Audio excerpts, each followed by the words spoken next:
Welcome to the Real Estate Syndication Show. Whether you are a seasoned investor or building a new real estate business, this is the show for you. Whitney Sewell talks to top experts in the business. Our goal is to help you master real estate syndication. And now your host, Whitney Sewell. This is your daily real estate syndication show. I'm your host, Whitney Sewell. Today our guest is Serge Shukhat. Thanks for being on the show, Serge. Thanks for having me. I'm grateful that you're a listener of the show as well, and I'm grateful for you sharing that with me and listening. But a little about Serge, in case you haven't heard of him before. Currently owns over 500 multifamily units in a personal portfolio. Former CPA and corporate controller of a tech company. He's full-time real estate investor for over 10 years. And then I tell you what, Serge, your Bigger Pockets link we'll put in the show notes so people can meet you there or connect with you on Bigger Pockets. Is that right? Absolutely, yeah, absolutely. Awesome. Well, Serge, give the listeners and myself a little more about who you are, maybe where you're located, and let's jump into your specialty, your superpower. Thanks, Whitney. Long-time listener, like you said. Love your show. Appreciate you having me on.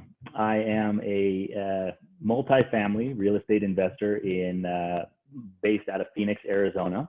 I live in central Arizona and invest throughout the state, both primary, secondary, and tertiary markets. What makes me a little different is that my wife and I, that is, purchase multifamily assets on our own account, meaning that we're not syndicating deals. We're not limited partners, doing that route that a lot of your guests do. I understand that strategy, and I've actually done syndications in the past. I appreciate the power of it, but for me, I'm trying to build long-term generational wealth and a balance sheet that can be both tax preferred during the buildup and tax preferred during the handoff to heirs. And multifamily is uniquely situated to do that. It's been a long road for us from starting with single family all the way through to multifamily. I think that's another unique thing that's different from a lot of your guests. We started with single family and built up a decent sized single family portfolio. Sold those homes into this 2019, 2020, really over the last 2 years, sold those and are primarily overseeing asset manager. I see my job as an asset manager right now, asset managing the multifamily here in Arizona. Wow. Well, I want to get into that a little bit about numerous things that you just mentioned. But you're investing in numerous markets or primary, secondary markets. I'd love to have your thoughts on that. I know you're in Arizona, you're investing in numerous markets there, but what's your thought process behind primary, secondary markets, and why one or both? Every city or market, if you want to separate it between primary and secondary, they have their time and place, right?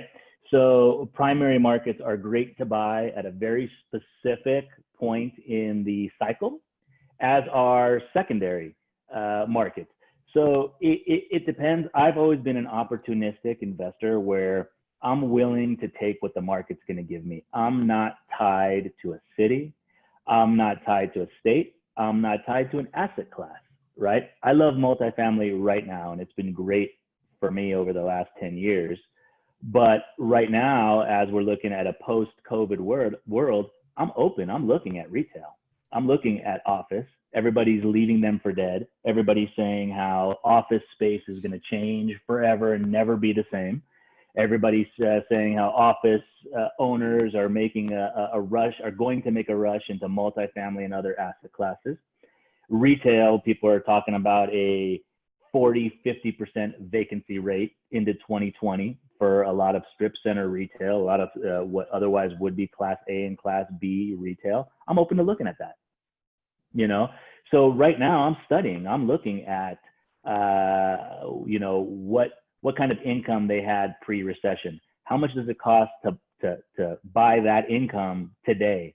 What are the risks in the future? How do you underwrite those risks? And so when the right deal comes in 2020 and I get that phone call, I'll be ready to buy a 57,000 square foot office building in downtown Phoenix, right? That everybody else is scared of. Like I said, every asset class has a time and place, right? And when everybody's scared of it, when everybody hates it, that's when I'm looking at it, right? Love that. So I just like having the open-mindedness to think through that when everybody's running away. Yeah, and people forget what's today's discounted and hated asset class is tomorrow's sweetheart, right? Multifamily, the status that multifamily has today, that wasn't the case 10 years ago, right?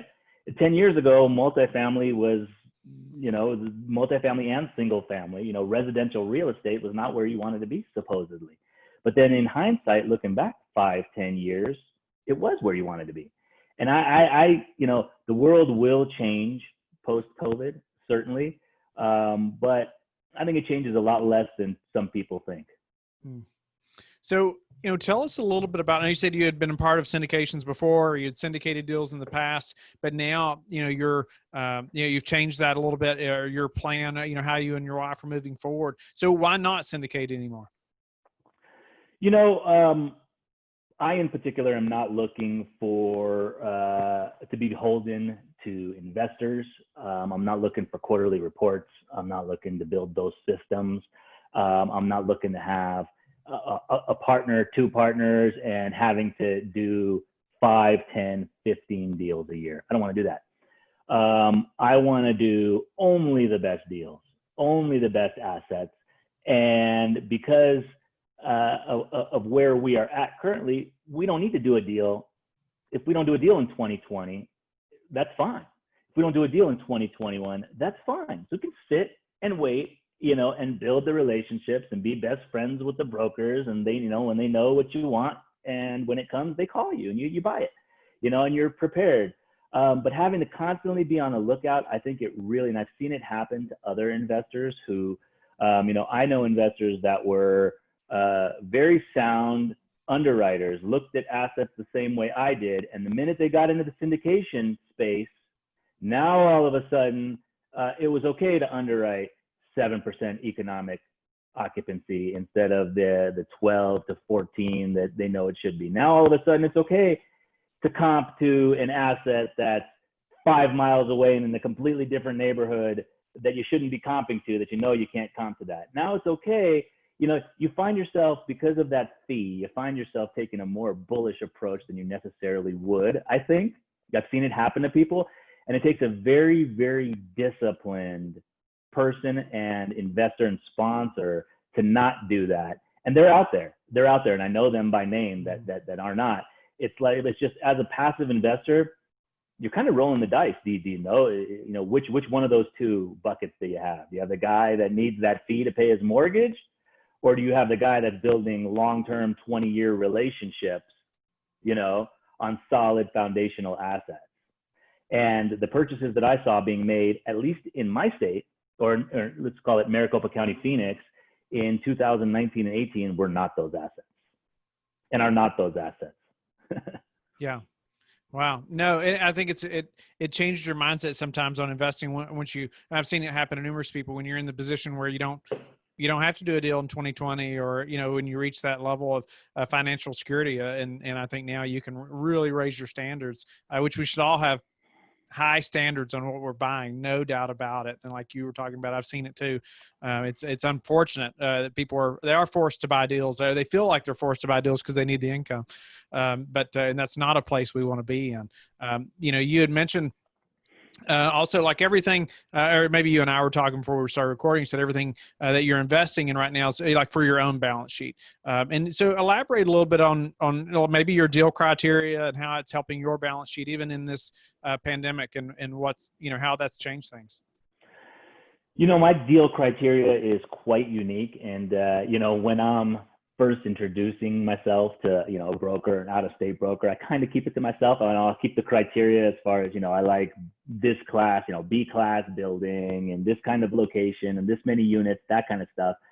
But the cash on cash that I'm looking for is probably so outrageous sounding, that these brokers will laugh at me. They'll tell me that doesn't exist, right? And it doesn't exist. It doesn't. But you can make it exist if you know what you're looking for, right? The last I can tell you, so done 2 deals in 2020, one pre-COVID, one post-COVID. And in 2019, 2008, we've been doing deals pretty much every year for the last 5. And if you look what I'm generally performing at, it's a year one, you know, and you can make an argument it's not pertinent to the situation, but year one cap rate, I'm looking back over, you know, double digits, let's call it that, double digits. Cash on cash, I'm primarily a cash on cash investor, 25%. You know, I'm looking for a quarter of my down payment back that year one, and I'm getting it, you know, and I've been getting it. I'm looking for a market with an exit. You know, I'll take some risks, I'll roll some dice, I'll take markets that others may, you know, have concerns about, but I'm going to guide my exit through my entrance, through my purchase price. My purchase price is going to be low enough and my income is going to be high enough where I know, even if I have to outperform the cap rate on exit, if the exit cap rate in that market is 6, I'll underwrite a 7.5, literally, which is an outrageous spread. As a syndicator, you'd never find a deal if you had a spread like that. But for me, I can still do that, right? So I know that even if that market may not be preferred at my exit, I'm in a position where I can offer such a high cap rate that it won't matter. Somebody will be greedy enough. And sure enough, that happened. I had a 60 unit, which I purchased in 2014, 15, for $2 million, okay, in a market that it was a military town, right? That you know, during the Obama administration and the military spending went down, the town got hit pretty hard. But through effective management, I was able to double the NOI, right? And then initially I had a preferred deal that didn't work out, but went to market and we found that person. I offered it at a 7% cap rate, which turned out to be $4.6 million, you know, 2 to 3 years later. And somebody bought it, and they still hold it. And if you can figure out your cash flow, if you can make your cash flow work for you, somebody will want that cash flow, right? There'll be an exit on the other end of it. Where I get sketch is the syndication model that says you'll never have cash flow. Multifamily asset can't have cash flow. We're only going to make our returns on the exit. That alone, I don't buy that. That premise alone, right? And so that premise alone maybe can work when you're buying stuff at half of rebuild cost and a nice growing market path of progress. But in 2018, 2019, where you're buying a Class C asset in a Class C neighborhood, right, for more than rebuild cost than it takes to build an equivalent asset in a Class A neighborhood, right? And you're saying, because I'm overpaying for this, because I'm paying a 4.5, 5 cap on income that's not even there, the income that I got to create and then have it, and my exit's got to be at such a low cap rate, and I'm not going to cash flow during the hold. I mean, you're following me. You see risk after risk after risk after risk, and you don't have to invest that way. Why do that? Why? There's too many other easier ways to make money.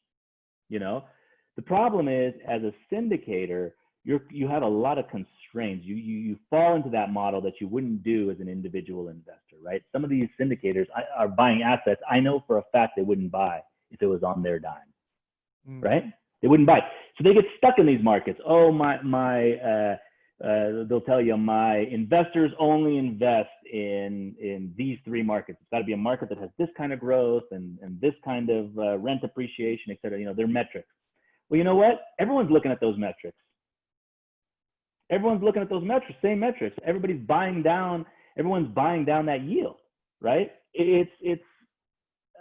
So now here we are on a correction, and what we're seeing is that we're seeing multifamily rents have not, the bad debt that everyone was bracing themselves for have not come to fruition, right? It's pretty much market sentiment right now, at least in Arizona, and I'm hearing it in other states, that everybody's pretty much on track, fully collected March, April, May. and everyone's having a party. Oh, continue, you know, I'm still looking for assets. I'll still buy the same way I bought before. That's what I'm hearing now, right? I think that's fool's errand right there. I think you're going to have this small window in 2020 to sell whatever assets. There's a ton of funds that are very well capitalized, distressed asset funds, and they're going to overbid on the same group of assets. And that's going to make it that much longer for the assets to clear out, whereas they should have cleared out by the end of 2020. It may take until the end of 2021 or 2022 to clear out. So if you're the guy that jumped right back into the market in the summer of 2020, I think in 2021, you're going to have some serious regrets. I think that's the riskiest proposition I think I've ever seen in my 10 years. Buying right now over the next 60 days, I think is the riskiest proposition I've ever seen in my years of investing in real estate. What do you foresee happening? What's going to cause it to be so bad a year from now for that person that's purchasing right now? Well, I think that your prices haven't dropped. I think your demand is still there. I think the fact that the bad debt is what it is, it's going to lull a lot of investors and a lot of this money on the sideline that multifamily is okay. And I think multifamily is okay. Don't get me wrong. I think that multifamily relative to just about every other asset class right now is okay and is surviving, right? But you have to understand that what's keeping the floor, what's keeping the foundation up, right, is irregular and temporary government spending, right? And hear me out on this, irregular and temporary. The government's not going to pay unemployment benefits more than your tenants were making past July. And they may extend it through 2020, right? But it's not going to be forever. We can't afford that forever, right? We simply can't afford that forever. Interest rates as low as they are right now, are they going to stay as low? So you're going to have going into 2020, you have a lull in 2020 that says, hey, incomes are okay. You can price multifamily based on a T12. You can price based on revenue growth, rent growth. You can price, it is normal. And that's going to lull this group of investors into buying something this summer, this fall, right? And it's going to seem like everything's okay, right? But because of the government intervention and because of the money that was on the sidelines come March, April when this began, it's going to take that much longer to clear out. And you're not going to see the pain until the tenants actually get pinched, which is going to happen in 2020. It's just a matter of time. There's no way the 40K, 50K earner, that's all of our asset class, or okay, you got a class B plus and your guy makes 70,000 instead of 60, big deal. All those guys, all of that base tenant class is going to get pinched. It just hasn't happened yet. And so it's making multifamily look a lot better than it really is. See, in retail and in office, there's no place to hide. The government's not sending, you know, the nail salon. You know, they got the PPP program or whatever, but they're not capitalized where, you know, it's just happening a lot faster. So you're seeing the deals in retail, in office coming through now, you know, without that floor. But as soon as that floor drops in multifamily, there will be a correction. And you know what? Here's the thing about multifamily. There doesn't have to be a 10, 15, 20, 50% drop like 2010 for there to be a correction. There doesn't have to be. The only thing, and think about this for a second, the only thing that has to happen in multifamily for prices to correct is for investors to demand what they should have been demanding from day one, demanding to purchase based on results. That's it. That's it. That's the only change you need, is buyers to say, I'll pay based on the T12, okay? But it's gonna be based on the T12 and not on the broker's pro forma, not on the rents you tell me you're gonna get, not on the rents maybe you've gotten or proven you've gotten a couple. Investors aren't gonna continue to buy that way. And you're already seeing that. You're already seeing that in the market. You're already seeing some stuff getting discounted. But what I'm saying is there's going to be this short period lull where investors are going to get conned into buying based on pro forma, buying based on, and so for all the investors that are holding assets that they're underwriting, selling based on a pro forma, you know, they'll get hurt, and there may not even be a correction that you read about in the Wall Street Journal. There may not be, you know, articles about, you know, multifamily landlords going into foreclosure and bankruptcy. You may not never see those articles.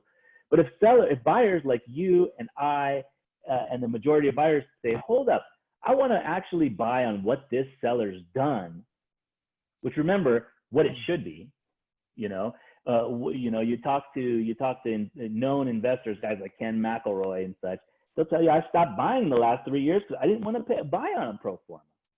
And I've never bought anything on a pro forma. I've never bought anything based on a premise that I need to come in. I do my own pro forma, so yes, I buy everything on a pro forma, but I've never bought on a premise that I'm going to pay a cap rate based on future outcomes.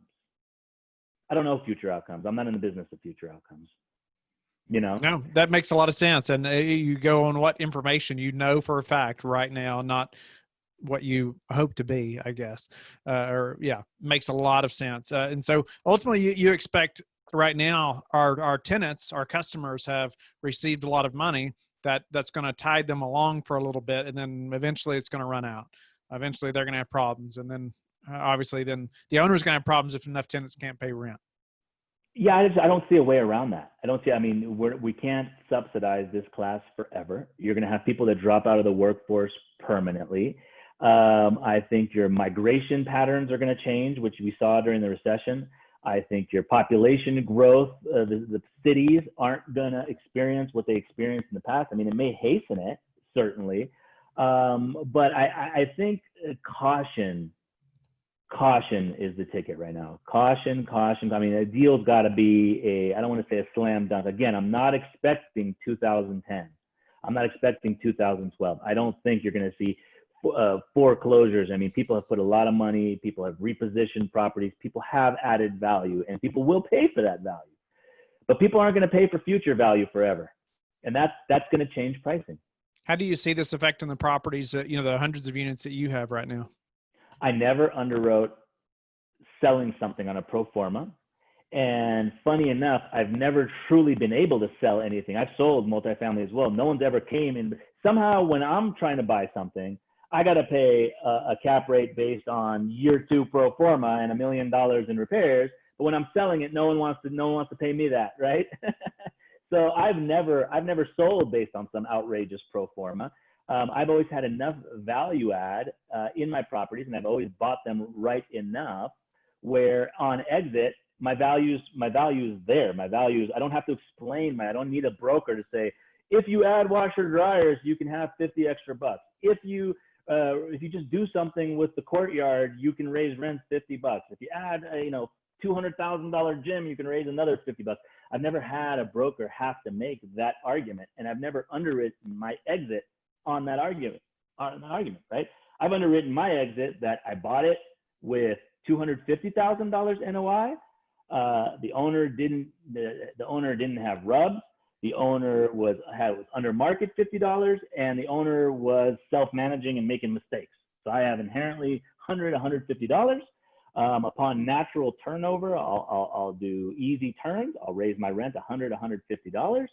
I'll control expenses, and I'll go back to market with my NOI at $750. And based on that $750, pay a return. I'm not going to go to market and say, based on $1 million NOI, and I need that spread just to pay my investors back. I'm going to pay myself back based on. And if the property is performing and it's an easy property to manage, and it's in a submarket where I have other assets, and it's super efficient, I'm going to hold. Why would I sell a good performing, a property? Yeah. Well, that goes right into, you had mentioned earlier, you want to do it tax preferred during the buildup and during the handoff. I'd love for you to elaborate on that just quickly before we run out of time. Yeah, so as you know, while you're holding your year 1, you're gonna do accelerated depreciation. So you're gonna take all the income and the gains you've made on your other properties that are already repositioned and cash flowing like crazy. You're the one property you bought and did put some money into, that's gonna go against your income year 1. So you're probably not gonna pay much income, right? And you're gonna do that through cost segregation and some of the new laws. And in the stimulus bill, there were other goodies in there you can look into. And then on the sale, you can either exchange it or in some cases, like for me, I didn't even have to do an exchange. I just sold it. I, repatriated the money and just bought another asset 4 months later, waited on another asset. As long as you buy it in the same year, again, you're doing the accelerated depreciation. So these days, you don't even have to do a 1031. It's that easy. And it's like, talking to other investors and other asset classes, show me a more preferred asset class. Show me where you can do that. Show me where you can make this kind of money and defer your taxes indefinitely, legally, right? I don't know many other asset classes that you can do that, right? So that's what I mean by tax preferred. But I do believe, I'm not a believer in the philosophy that multifamily never makes cash flow. You can never cash flow off you're only making money by selling it to the next sucker. I just don't believe that. I just don't believe that that's how it's done. I believe you can make multifamily. I know you can make multifamily. I've done it, money in multifamily. I've done it, but you got to buy a certain way, and you got to take risks that are different than the risks that other people are taking. You don't want to be in the herd. What would that risk? What's that risk that you got to be willing to take that other people aren't taking? So, for example, I'd rather take the risk of buying a 100-unit property for $5 million in a secondary market of, say, 700,000 or 1.2 million people, right? So I'd rather buy on cash flow in a Tucson rather than a roll of the dice in Phoenix, for example, right? Or a Knoxville versus Nashville, right? If the spread is commensurate. Now, lately the spread has become uncommensurate. You can go to a secondary market and there's nothing there as well, right? It was what it had been. But I see a lot less risk when, now, granted, the secondary market has to be a legitimate market, right? So I'm not talking about a dying, dead market with no population growth and no job growth and nothing. The secondary market has to have it. But just because it doesn't have over 1.5 million people, I can't invest there. I don't buy it, right? Again, I'm looking for in-place cash flow, in-place yield with me having to do very little. And the brokers will tell you that doesn't exist, and I'm here to tell you that does exist.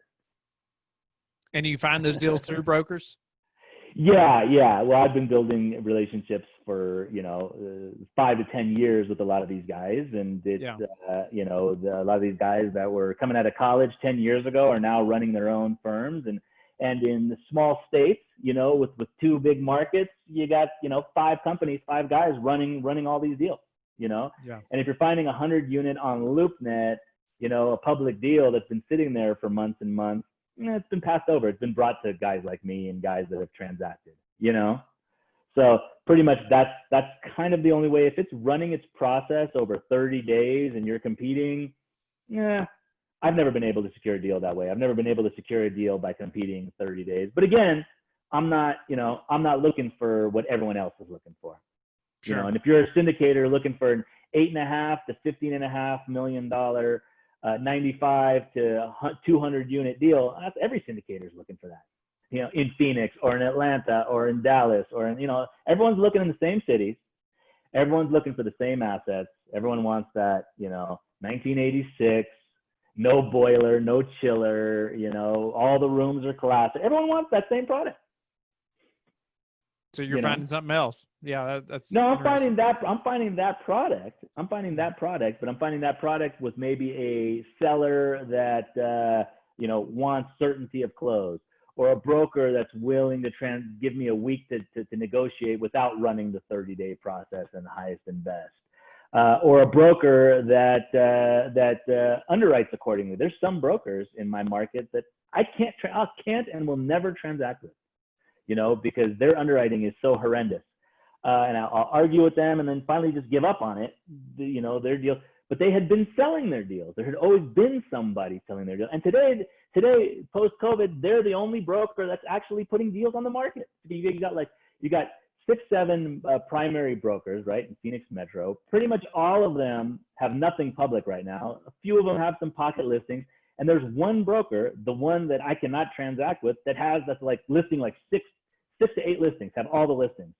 Somehow they think that the things are still going to transact, and they're underwriting the same way based on T12. I'm telling you, how do I buy based on a Phoenix T12, the height of a cycle, when we're entering into a completely new cycle, and I'm going to buy it based on the height of the last cycle? Really? Yeah. And they Serge, tell me there's plenty of buyers. what's the number one thing that's contributed to your success? Keeping an eye on the future, keeping an eye on where I want to be, and keeping track of fundamentals, never swaying. It's very easy to get caught up. You hear a smart guy in a podcast tell you why you need to be investing this way or that way, or in this city or through this lens, and being able to say, I'll stay true to myself and my investing criteria, while others may either criticize or take a sway or brag how much money they made on an alternate. Stay the course. If you believe it and it's worked for you, stay the course. What's a way you've recently improved your business that we could apply to ours? Ooh, good question. Going into alternative asset class, being open to going into. I recently purchased something that was different than I've done. So being open to different asset classes and being open to different investment strategies, and bringing your team with you. So maybe you've never done mobile home. Maybe you do a mobile home and you grow with your multifamily. Maybe you train your multifamily manager to manage a mobile home park for you. Maybe you buy a hotel. There's you look at different stuff. Tell us how you like to give back. I like to give back through knowledge and time. Primarily, I'm always open. If somebody wants to talk, I have young investors call me honestly weekly, and I'm always open. I'll have a 40-minute conversation, and a lot of times these people don't like what I have to say. I'm brutally honest. They don't like what I have to say, and a lot of times my advice will be that that's not an investment, and you shouldn't be investing. I'd rather you be brutally honest. Real estate's not for everybody. Let's be honest. It's not. At least we know where you stand. That's right. Serge, grateful for your time and just grateful for sharing your expertise and the way you look at real estate. I think it's great that you're brutally honest as well. I love it. And just sharing your deal criteria too, and that you're still making it happen, that you can find those deals like that. And I think it helps us to really check ourselves, right? Well, am I looking hard enough? Am I, what is my criteria? Have I let my criteria flex, but because I haven't found a deal in 6 months or, whatever that may be. I think it's a great conversation. Tell the listeners how they can get in touch with you and learn more about you. Send me a line on Bigger Pockets. I'm available. I'm browsing the boards every once in a while, and love to talk real estate and hope to see you. And Whitney, thanks for having me. Love your show. I love your guests that you have on, and I'm a continual listener. Thank you for listening to the Real Estate Syndication Show, brought to you by LifeBridge Capital.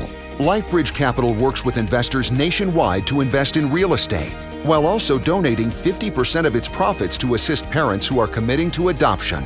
LifeBridge Capital, making a difference, one investor and one child at a time. Connect online at www.lifebridgecapital.com for free material and videos to further your success.